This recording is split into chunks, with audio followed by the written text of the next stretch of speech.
오늘 제가 참 국가혁명당 말 많이 들었는데 거기에서도 많이 참 이래 접하고 그래 많이 했습니다. 근데 오늘 사무실에서는 좀 처음 왔습니다. 우리 황영민 대표님 축하드리고요. 국가혁명당에서 이 33 정책에 대해서 국민들의 호응은 참 굉장히 좋은 것 같습니다. 제가 밖에서 봤어요, 제가. 그런데 조금 아쉬운 걸 제가 말씀드려보겠습니다. 우리 대표님께서는 진리 앞에서 조금 겸손하지 못하다, 이런 국민들 여론이 좀 들리거든요. 거기에 대해서 우리 대표님 한 말씀 해주시기 바랍니다. 진리 앞에서? 네. 진리 앞에서 겸손하지 못하다. 그거는 그런 여론은 없는데, 어떤 정치를 바꾸는 세력은 지금까지는 정치 세력이었잖아요. 그런데 정치는 정치가 못 바꾸고 종교는 종교인이 못 바꿔요. 종교를 바꾸는 세력이 정치고 정치를 바꾸는 세력이 종교예요. 그래서 이 세상을 진짜 바꿀 사람은 진리만 가지고 나와도 안 되고 법만 가지고 나와도 안 돼요. 어떻게 보면 법 같고 어떻게 보면 진리 같고 이런 지도자가 이제 한반도에 등장해야 됩니다. 그러니까 여러분들은 그걸 이것이 안개인지 비인지 구분을 못할 뿐이지, 실제는 그 비 속에 안개가 있고 안개 속에 비가 들어있는 거죠. 그래서 진리 앞에 겸손하지 못하다. 여러분들이 해결하지 못하는 걸 해결해 주러 오는 사람은 가장 능력이 없고 어려운 사람, 신체적으로도 장애가 있고 공부했다면 중간 이해하고 이런 사람들이 지금 홀대하고 있다는 걸 아셔야 됩니다. 그래서 그런 사람들을 위해서 정의의 칼을 들고 나오는 사람은 남들이 볼 때는 덜 겸손해 보이죠. 정봉준 장군이 왕을 향해 달라들지만 정봉준 장군이 겸손하지 못하지 왕 앞에. 그러나 시대가 지금 바뀌었어요. 진리도 진리 나름이고 겸손도 겸손 나름입니다. 때에 따라서는 장군이 왕한테 달라들 수도 있고 정권이 역성혁명이 성공할 수도 있어요. 지금은 역성혁명의 시대가 왔다. 역성혁명의 주체자는 누구냐? 국민이다. 국민이 투표로서 이제 부정부패 일삼는 정치인들, 나라의 도둑놈이 많은 이 도둑놈들 한 방에 이제 해치울 때가 왔다. 그래서 나라의 부정부패는 나라에 일하는 정치인들은 영원히 못 바꾼다. 그렇잖아요. 그러니까 겸손해 보이지 않지. 그러나 어떤 대통령도 어떤 정치인도 비난한 적이 없어요. 제가 항상 그 사람들 칭찬만 해주지. 그러니까 겸손하다고 봐야지. 겸손하다 못해 약자의 편에 서가지고 중산주의를, 이 자본주의 세상에 돈만 있으면 다는데 여기서 중산주의를 부르짖으니 얼마나 고독하겠어요. 저 정치인들이 있는 저 속에 들어가면 물르니까 바깥에서 백로가 그 검은 것들 문이, 까마귀 문이 안 들어가고도 세상을 바꿀 수 있다. 한번 보여주겠다 이겁니다. 예. 저도 말씀드리세요.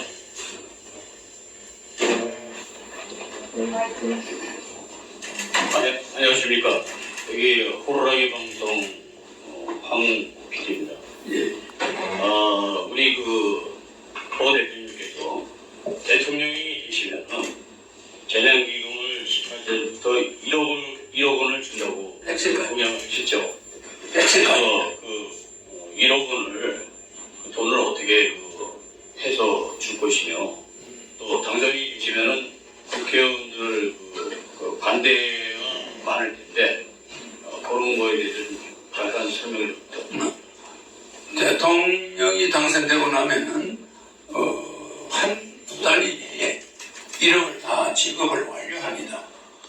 그래서 대통령 취임하면은 첫날 테이블에서 내가 결제하는 서류는 여러분한테 벌써 몇 번 이야기했는데, 대통령 헌법 76조 1항에 긴급재정명령권이, 그래서 대통령이 국회의 결의를 거치지 않고 먼저 국민들에게 1억씩을 줄 수가 있습니다. 그래서 주는 방법은 채권을 2,000조를 끊습니다.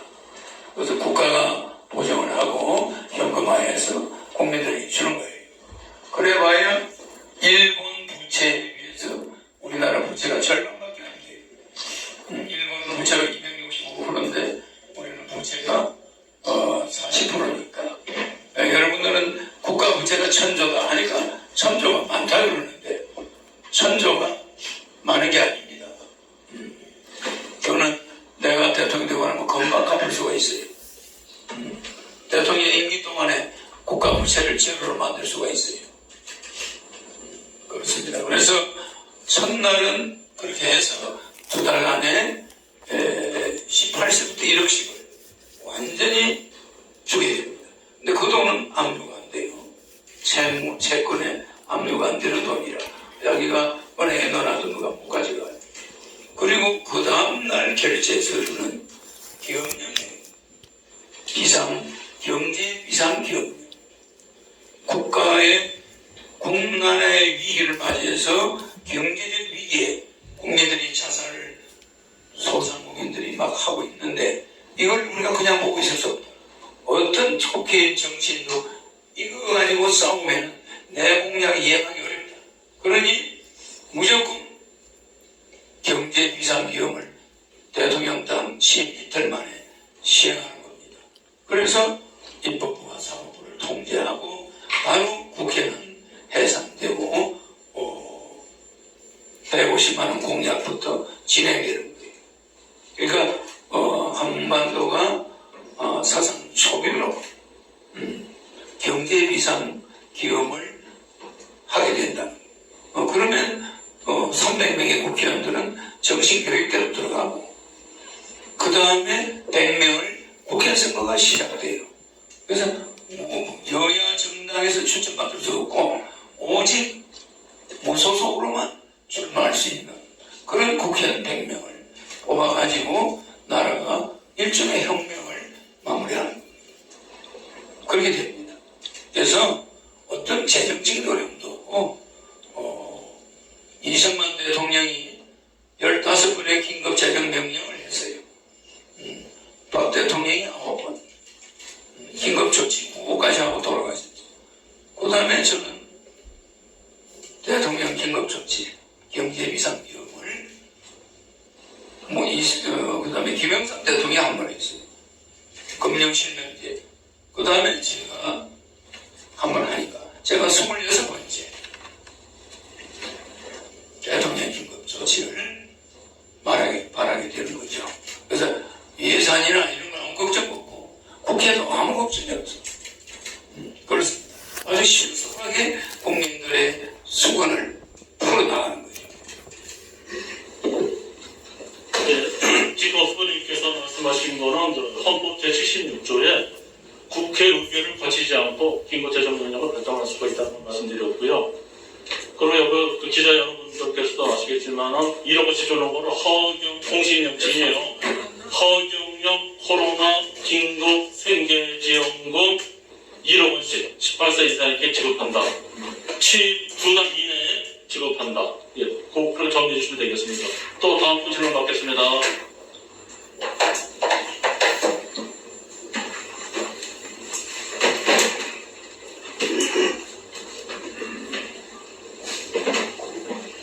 예, 자, 봉주루 방송국입니다. 작년에도 우리가 명예 총재님 모시고 우리 기자회견을 한번 성황리에 한 적이 있습니다. 자, 모두가 지금요, 후보들이 전부 보면은 지난 몇 년 동안 우리 허 총리님께서 얘기하시던 그런 공약들을 다 따라하는 것 같습니다. 그렇죠. 예, 많이 따라합니다. 그 중에 이제 특정 후보들 경기도 이런 분들은 지금 근래에 따라하고 있는 것 같습니다. 따라해가지고 대통령 후보가 됐죠. 아, 그랬습니다. 따라해서 또 도지사도 돼요. 예, 대체적으로 어느 분들이 그래 따라하는데 대한 어떻게 생각하시는지 한번 말씀을 해주십시오. 제 정책은 메커니즘화되어 있어요. 시스템화되어 있습니다. 그래서 어느 하나만 모방을 해가지고는 안 돼요. 그러니까 따라하려면 33가지를 다 가져가야죠.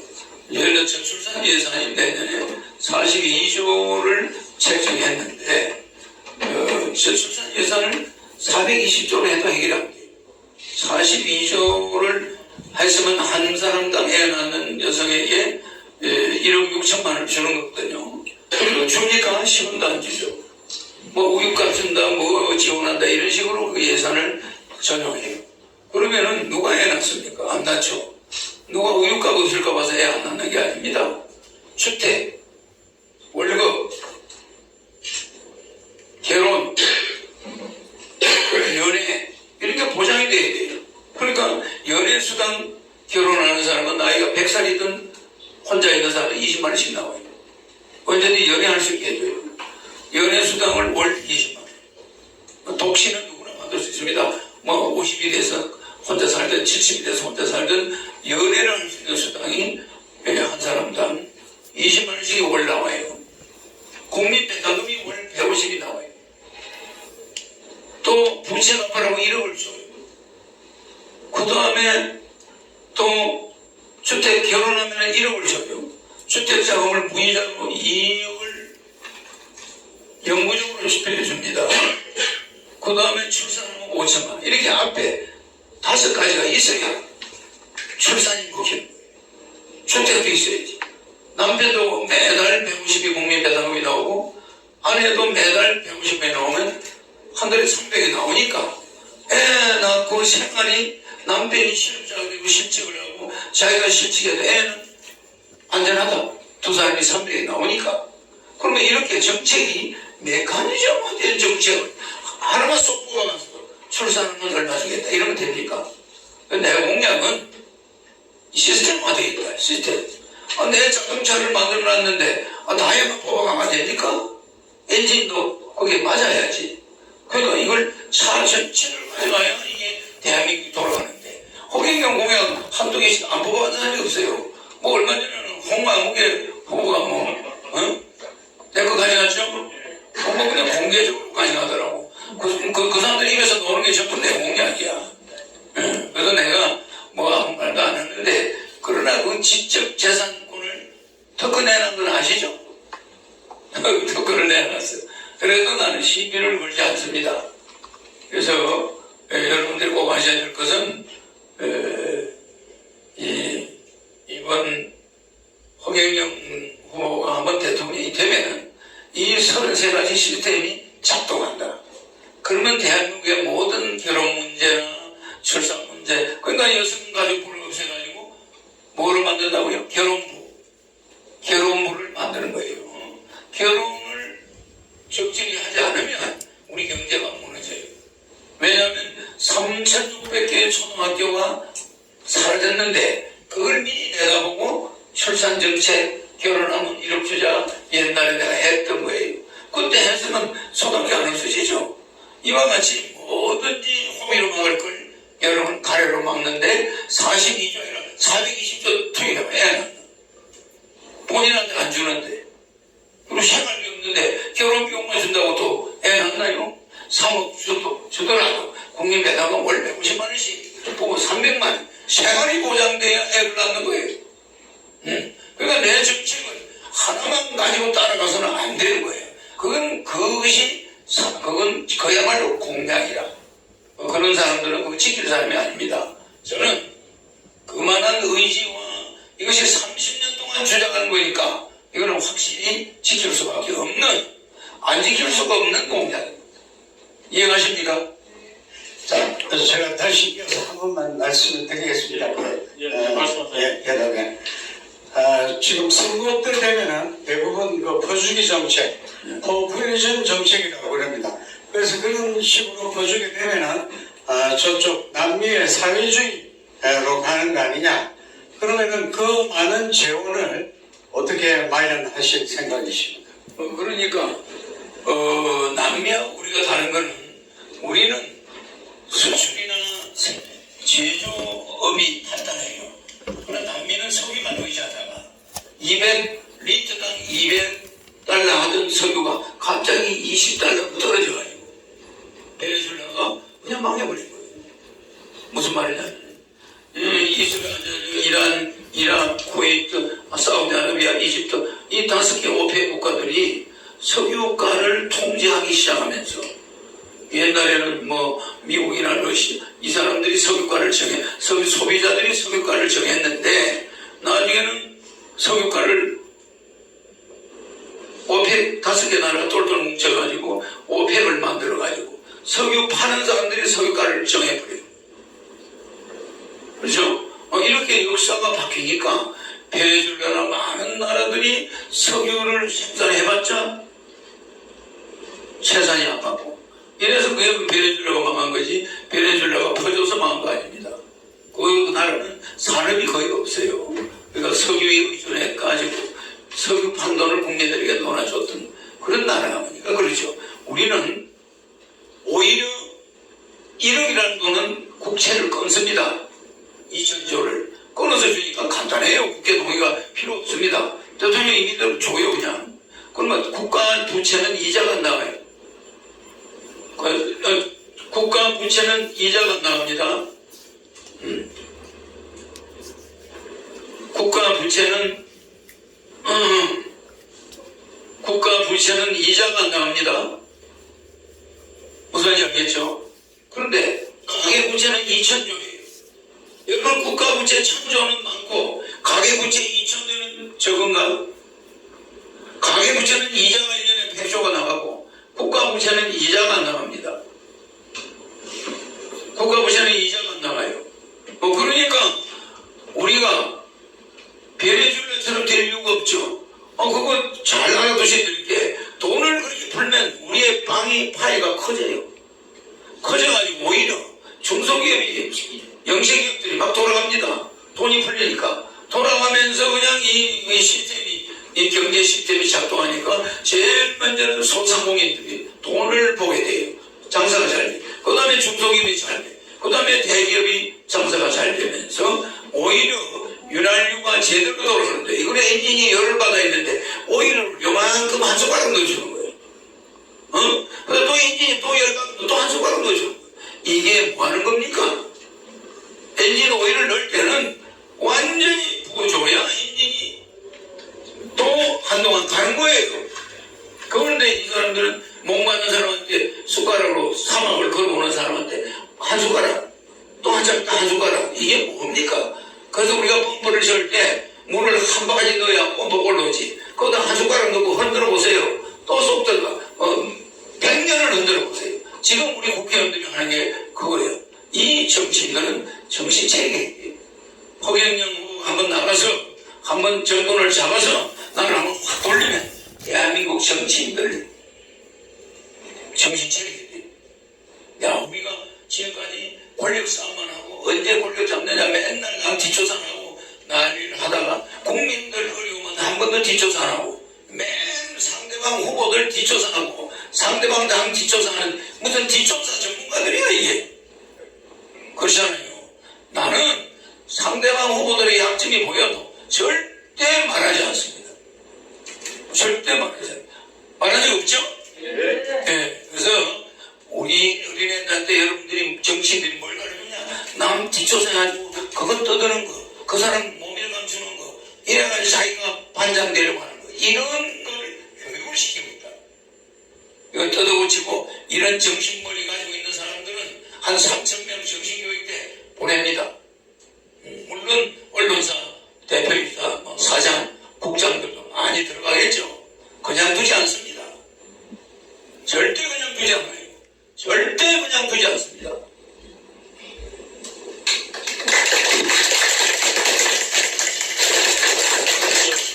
질문밖에 앞서가지고요. 또 허경영 후보께서 일찍이 말씀하셨지만은 일본에서 양적 완화해가지고 우리 통계를 생각하면 한국하고 좀 틀리지만은 그걸 짤막하게 좀 말씀해 주실 필요가 있었거든요. 아베노믹스는 일본 낙후된 경제를 살리기 위해서 8천조 양적 완화를 시행합니다. 그래서 일본 엔화 가치를 다운시켜가지고 일본이 수출로서 다시 일어나게 했어요. 그거는 수출을 위한 양적 완화입니다. 경제는 살아났죠. 우리는 수출 때문에 양적완화하는 게 아니고 가계부채 때문에 양적완화하는 거예요. 2천조 가계부채를 여러분 갚으라고 공짜로 주는 돈이야. 일본의 8천조 양적완화는 은행을 통해서 돈을 풀어서 기업들의 자금이 원활히 돌아가게 해준 것이, 제가 하는 거는 빚을 갚아주는 거야. 국민들의 무상으로. 이거는 고스란히 국가 채무로 남습니다. 그래서 국가 채무가 OECD 국가 중에서 제일 적어요. 우리가 40%. 그런데 제가 거기서 100%를 늘린다 해서 140%, 지금 미국이 160%, 일본이 265%예요. 그러니까 국가 부채 우리 많은 거 아닙니다. 뭐 한 사람당 2억씩이 뭐 국가 부채다, 뭐 1억씩이 국가 부채, 그건 정신 나간 말이에요. 나라의 파이가 커졌기 때문에 국가 부채가 지금, 국가 부채가 1000조가 있는 것은, 국가 부채 현재 있는 1000조는 우리 GDP의 40%밖에, 50%밖에 안 돼요. 무슨 말인지 알죠? 그러니까 1000조, 만약에 가계부채, 우리가 채권을 2000조를 끊는다, 그래 봐야 우리 GDP의 100%. 그래서 국가 부채는 이자가 나가니까 나중에 갚으면 되는 겁니다. 그래서 우리는 부채가 많은 국가가 아니고 제일 적은 국가예요. 근데 나라의 공직자들은 자기들 채통만 지키고 국민의 빚이 늘어나든 말든 이자 내든 말든, 너는 거기다 이자까지 또 올리는 연말연시에 추석에 이자까지 뭐 그런 논리가 있는 거, 한국은행은 뭐 그런 논리를 펴는 금융 통화 정책이, 그런 정책이 어디에 있어? 뭐 통화가 뭐 부동산으로 간다? 그러면 말도 안 되는 원리로 인해서, 그러면 부동산 투기 안 하는 사람들은 은행 이자가 올라가니까 그거 되겠나? 탕감을 해줘도 괜찮은데, 나는 말이에요, 그 은행 이자 탕감 조치를 내려도 괜찮아요. 앞으로 주택을 담보로 은행에 이자 내는 사람들 탕감 조치 해줘야 될 판인데, 서민들은.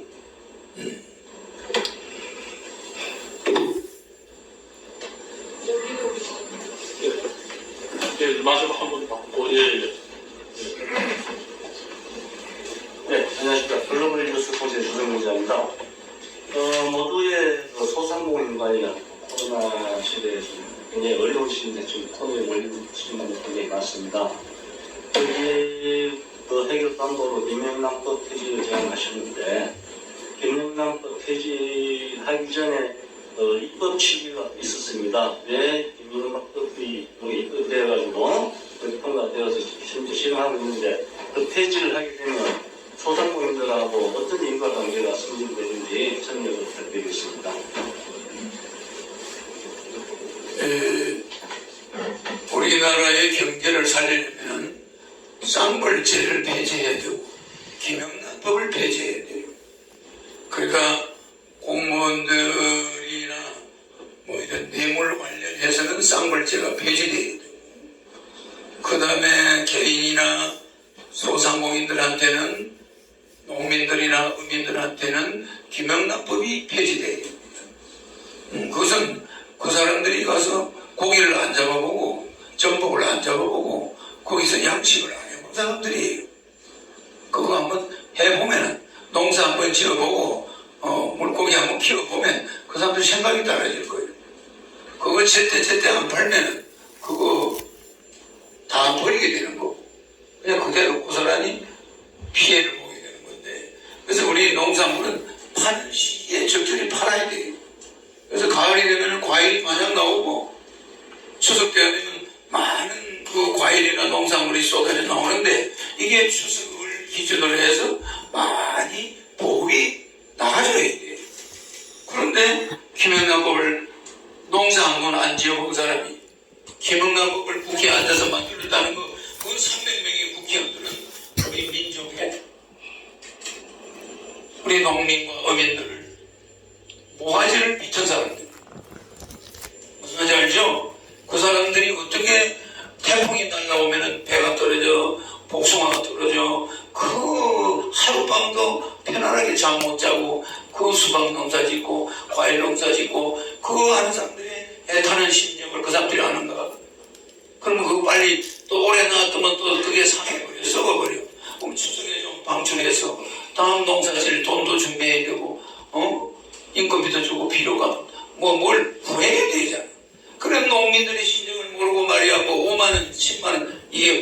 주십니까? 에? 농민들은 빨리 팔 때는 팔아야 다음 농사지을 준비를 하고 거기에 대해서 등록금도 주고 집안 생활비도 쓰고 뭐 이런 것이 한꺼번에 좀 물건들이 나가야 되는데 이런 추석이나 설에 뭐 그런 법적으로 묶여가지고 서성민한테 제자금 올줄 수도 없고 그래서 앞으로 서성한테 차를 사주든 집을 사주든 국가는 간섭 안 하겠습니다. 서성은 군사부 일체 아버지야. 뭐 아버지한테 집을 사주든 그게 무슨 상관이 있어요. 나는 선생님들을 정원형으로 해놓은 거 나는 용납하지 않아요. 서성은 자녀들이 돈으로 따질 가치 서성한테 주는 걸 어떻게 돈으로 따집니까?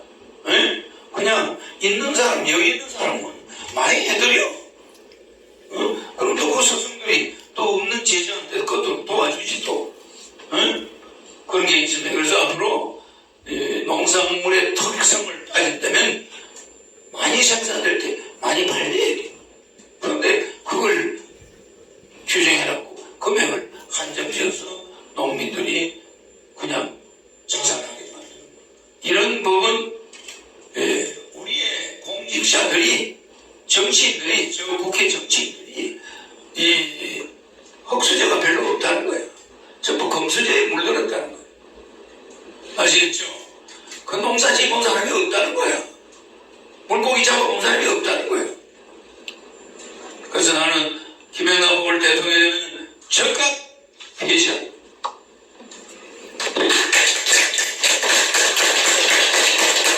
그러면은 이제 마무리 발언으로 여러분들 추석을 보내시고요. 국민에게 드리는 추석맞이에 아니 후보님 우리 유튜버들이 질문할 게 뭐밖에 안 돼요. 유튜브를 예. 서울시장에서 김성인 기자입니다.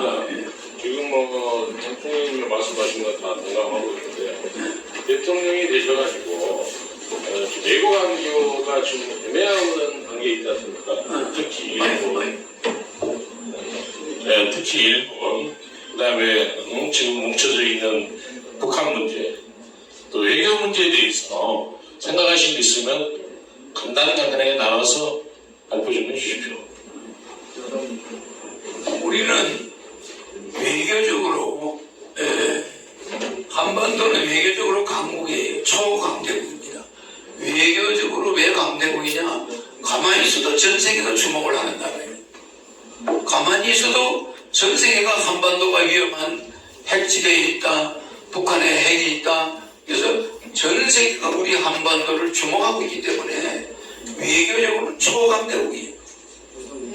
무슨 말이냐면 우리가 잘못되면 이 자유국가들이 전부 무너진다 하고 우리는 유엔군들이 6.25 사변 때 68개 나라가 와서 우리를 도왔지만 군대를 보낸 나라가 16개예요. 나머지 나라들은 전부 다 물자를 지원해 줬지만 어쨌든 약 70여 개 나라가 6.25 사변 때 우리를 도왔어. 근데 지금도 그 70여 개 나라가 우리 한반도를 지켜보고 있어요. 물적으로 도와주고 있어요. 그래서 유엔군도 지금 와 있고 또 미국은 용병으로 우리가 돈을 주고 사와가지고 군대를 데리고 있어요. 돈 안 주면 아프가니스탄처럼 저 마음대로 철수해요. 월남처럼 저 마음대로 가버려요. 올 때도 저 마음대로 갈 때도 저 마음대로. 그러나 우리 한국에 있는 미군은 마음대로 철수할 수가 없습니다. 이거는 우리가 그들의 군사비를 지급해주는 용병이에요. 그러니까 우리가 그만큼 잘 산다는 거예요. 우리가 그만큼 경제력이 있으니까 용병을 그렇게 몇만 명을 들여서 쓰고 있는 거예요. 그만에 군사비 안 좋아요. 금방 철수해버리죠. 그래서 미국은 한반도의 자국의 안보를 해서 일본과 한국을 이용하는데 한반도는 미국의 최전방 기지입니다. 중국과 소련을 앞두고 최전방 기지고 그 다음 기지가 일본이에요. 그런데 그 최전방에 자기들이 돈을 안 들이고 방어를 하고 있다. 한국을 이용해서 한국에서 군사비를 받아가면서 자기 나라의 안보를 지키고 있는 거예요. 그렇기 때문에 우리는 외교적으로 강대국입니다. 세계 최강대국들이 우리나라가 없어지면 그 나라들이 위험한 거예요. 그러니까 미국이 한반도에 미군이 있는 한 외교 문제는 우리는 다자 외교예요. 다자 안보. 즉 일본, 미국, 중국, 러시아, 북한, 한국 이렇게 이 다자 안보를 유지해야지. 뭐 우리나라가 미국하고만 이야기하는 것도 아니에요. 중국하고도 이야기해야 돼요. 러시아하고도 협조해야 돼요. 이렇게 해서 공산권과 비공산권 자유진영 할 것 없이 외교를 우리는 서서히 중립화 노선으로 가야 됩니다. 예, 스위스가 2차 대전 때 왜 전쟁을 겪지 않은 유일한 나라냐? 중립국이에요. 중립국. 이거는 소련도 아니고 자미국도 아니에요. 중립국을 선포한 나라이기 때문에 적이 없는 거예요. 적이. 그래서 스위스가 안전했잖아요. 그러니까 우리도 다자외교, 중국과 미국, 러시아와 미국 이런 식으로 영국과 러시아 이렇게 다자외교를 함으로써 우리 한반도는 중립국의 형태가 지속될 수가 있다. 정치 형태는 민주주의고 뭐 이렇지만 내가 대통령이 되면 중산주의로 가면서 중립국의 지위를 우리가 서서히 유지한다. 그러나 유엔에서는 자유진영의 지지를 받으면서도 우리는 중립국과 같은 외교를 해야 된다. 어느 나라를 어느 나라와 철저히 배격하는 것이 아니라 소련과 러시아와 중국도 우리가 외교 채널로서 언제나 만나가면서 또 미국의 사드가 어떤 사람은 대통령 되면 사드를 없애버리겠다. 이거는 말입니다. 다자 안보가 아니야. 다자 외교가 아니야. 미국하고 철저히 원수가 되는 거예요. 그렇잖아요. 그리고 우리는 사드도 두면서 중국과 교류, 사드도 두면서 미국과 교류, 사드도 두면서 중립국 지위를 또 가지고 있겠다. 이중삼중이죠. 네, 그렇습니다. 여기 저 질문 받고요. 그 다음에 이제 여성 유튜버의 그 다음 질문 듣도록 하겠습니다. 예, 검경신문사의 이진호 기자입니다. 그 후보님께서 내신 책이 지금 정치하고 사회 분야의 베스트셀러에 책? 예, 오르신 걸로 제가 알고 있습니다. 현재 이런 책을 통해서 읽어보니까 후보님의 초일류 국가 건설 지침서에 걸맞는 내용으로 그 타 후보들의 책과는 격이 다르다는 것을 느꼈습니다. 새 책. 또 총리님께서 지금 후보님께서 내신 책 중에 두 번째 책인 허경영의 영성 시대가 세계를 이끈다. 여기 있습니다. 예, 제가 읽었습니다. 예. 현재 이 책도 봤을 때 영성 관련된 책이기 때문에 그 영성 분야가 굉장히 사회적으로 이슈와 토론이 예상되는데 현재 보면은 그 일권은 천재 전국 서점에 다 지금 배포가 되어 있는 걸 알고 있고 제가 2권은 지금 하늘궁 서점에서 이 권도 좀 있으면 나갈 겁니다. 예. 이거는 정치책이고 우리나라의 하나의 정치적으로 우리 한국이 가야 될 길. 이거는 우리나라의 경제는 영성으로밖에 살릴 수 없다. 이거는 경제책입니다. 그래서 허경영이 어떻게 임기 동안에 우리나라를 세계 1등 국가, 세계에서 GDP 1위 국가로 5년 안에 만들겠다는데 그게 영성이에요. 이건 오직 내만 가지고 있는 거예요.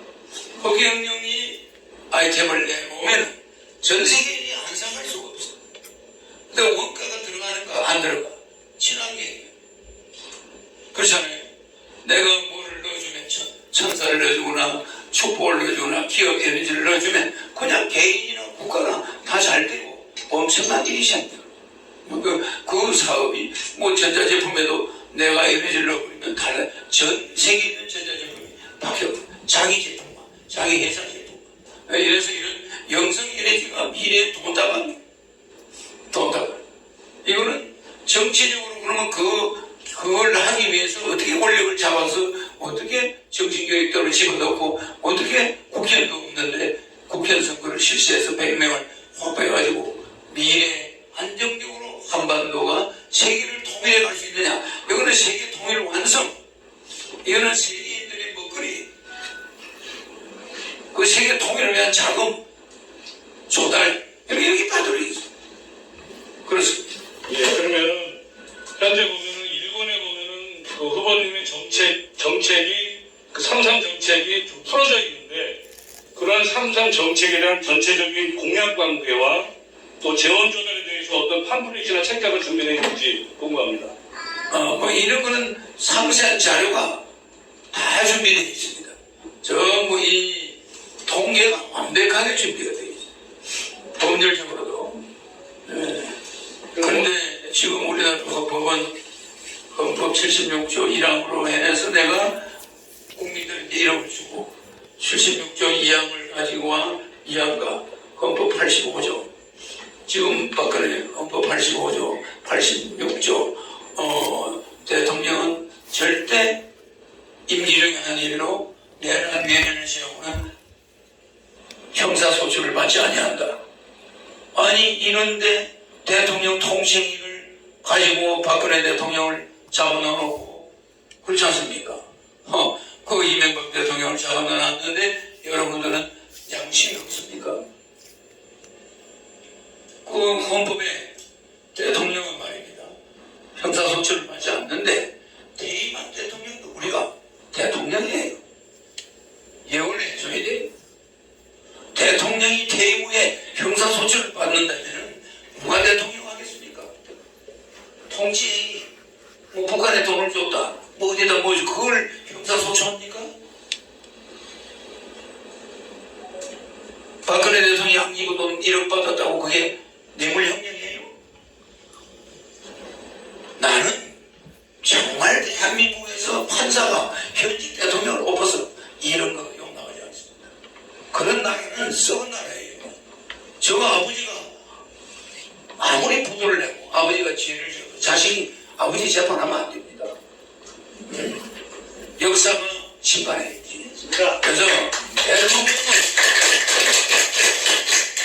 대통령은 아무리 못해도 내란이나 위란이 안 일어났다면 법정에 세우면 안 됩니다. 역사가 심판해야지. 네, 저기 여성님 두 분이 말씀을 맡아드리세요. 네, 선현주 수로의 전현주입니다. 네, 여성 부경영 부모님께서 대통령에 계신다면 여성 일꾼과 젠더 갈등 대책에 대한 문제에 대해서 어떻게 해결을 하시겠는지 거기에 대한 문제를 답변해 주시면 감사하겠습니다. 그리고 두 번째로 국가 안보에 대한 문제에 대해서 질문을 하겠습니다. 옛날에 예전에 제가 유튜브에서 후보님께서 대선공단에 대한 폐쇄에 대해서 박근혜 대통령께서 폐쇄에 대해서 하신 거에 대해서 잘못했다고 이렇게 지적하시는 걸 제가 들은 적이 있습니다. 그걸 들을 때 제가 국가 안보는 철저히 해야 되는 그런 상황이기 때문에 대통령이 하기에는 그거에 대해서 저는 상당히 의문스러웠습니다. 그거에 대한 질문도 좀 전화번호에 말씀을 감사하겠습니다. 박근혜 대통령이 개성공단을 그때 폐쇄했죠. 그래서 우리가 개성공 북한은 정치적으로는 우리가 세계 통일이 될 때까지 북한과 통일하면 안 돼요. 그래서 내가 대통령이 되면 통일부를 제일 먼저 없애고 그 다음 여성부를 없앱니다. 여성가족부를 없애는데 동시에 없애는데 통일부는 취업부로 바꿔요. 우리 젊은이들의 취업이 국가 책임제입니다.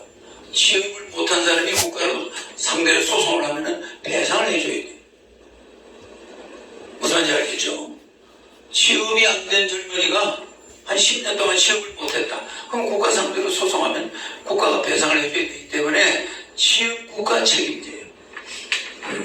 그래서 취업에 대해서 국가가 알선해주고 면접하게 해주고 정보를 제공해주고 이렇게 해야 된다.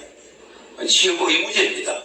그래서 직업 없는 젊은이는 존재하지 않아요. 나중에. 그래서 개성공단이 북한을 우리가 통일을 할 때는 세계 통일을 한 다음에 북한과 해야 되는데 그 이전에 연방제니 뭐니 이런 거 북한과 정치적으로 논의하는 거는 전부 남한 적화 이야기나 마찬가지입니다. 이게 최대입니다. 더 이상 못 생겨요.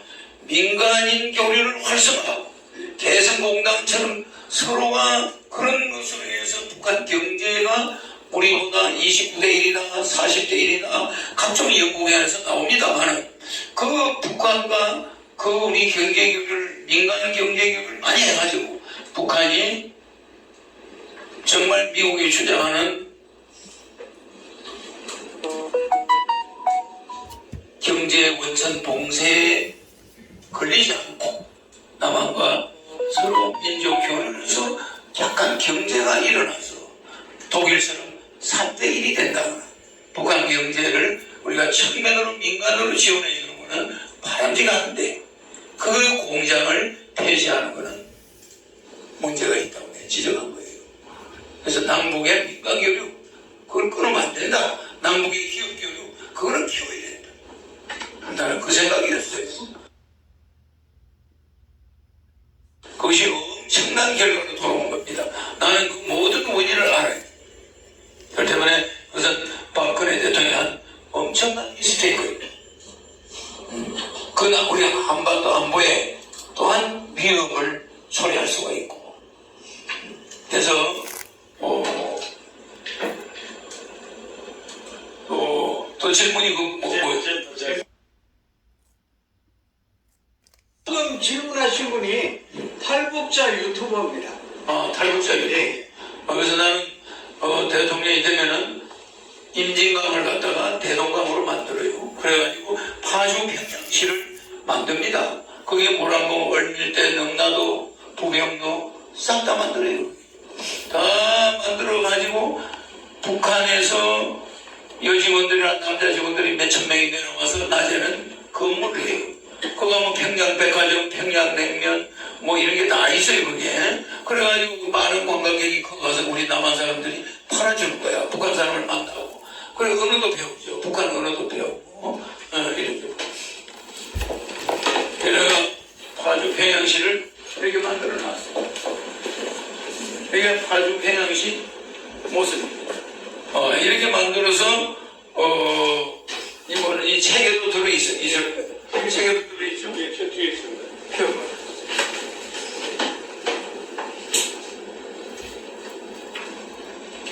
여기 파주 평양시가 있죠. 파주에다가 평양시를 임진강변에 평양과 똑같이 만든다. 만들어놔가지고 관광객들이 미국에서도 오고 우리나라 사람들도 가고 해서 그 사람들 매상을 올려줬어. 북한 경제를 일단 일으키니까. 그렇게 해서 그 사람들이 그거 가지고 무기를 만든다? 그거는 우리가 외교로서 능히 제압할 수가 있습니다. 북한과 충돌은 피하니까. 그래서 북한 국민들이 우리나라에 와서 장사를 하고 우리나라 사람이 개성에 가서 공장에 가서 물건을 만들고 뭐 이런 교류는 활발해야 되나 남북이 연방제를 하자 뭐 통일을 하자 이런 말은 절대 있으면 안 됩니다. 그리고 젠더 문제는 내가 왜 여성부를 없애냐면 젠더 개념은 남녀평등 개념이에요. 남녀평등 개념. 그러니까 심지어 유럽에는 남자와 여자를 구분하는 게 안 좋다 해가지고 화장실도 남자 여자 화장실이 따로 없애버릴 때가 있어요. 그만큼 젠더 간의 갈등을 없애버리겠다. 그래서 지금 여성 우리 이성적으로 보는 성과 사회적으로 보는 어떤 인간적으로 보는 성이 다르다. 뭐 이래서 지금 시대가 젠더 시대니까 여성부가 필요 없다. 여성도 한 달 동안 논산 훈련소 가서 훈련받아야 돼. 20살 넘어. 그래서 유사시에는 총을 쏠 줄 알아야 돼. 수리탄도 투척할 줄 알아야 돼. 근데 여성들한테 우리는 그런 교육을 안 시키고 있어. 아니 전쟁에 났는데 집에 적군이 와서 남편을 쏴 죽인다. 그럼 여성이 옆에 남편의 총이라도 들고 쏠 수가 있어. 가족을 지킬 수 있어야지. 그래서 우리가 행조산성에서 내가 왜 했느냐. 아니 전쟁이 나니까 여자들은 돌멩이라도 보따리 사서 들고 던진다. 이러면은 여성들이 무기, 수리탄, 투척, 훈련, 기관총 발사 훈련 이런 거 배워야 돼. 그래서 한국 여성들은 젠더 개념 때문에 젠더를 나는 실현하겠다는 거예요. 그래서 논산훈련소 가서 한 달간 모든 여성들은 교육을 받아야 돼요. 모든 남성도 한 달간 교육받고 군대 생활 끝이야. 그 다음은 사병이고 하사관이고 장교고 돈 주고 모병제야. 징병제는 폐지돼. 훈련병으로 한 달간 하는 거는 의무제로 병력 의무로 간주하고 한 달씩은 논산군에서 가서 훈련 받아야 돼. 그게 끝입니다. 그래서 젠더 개념을 확실히 여성들의 인권을 상향시켜서 남성과 평등한 개념으로 만들어 드리겠다. 그래서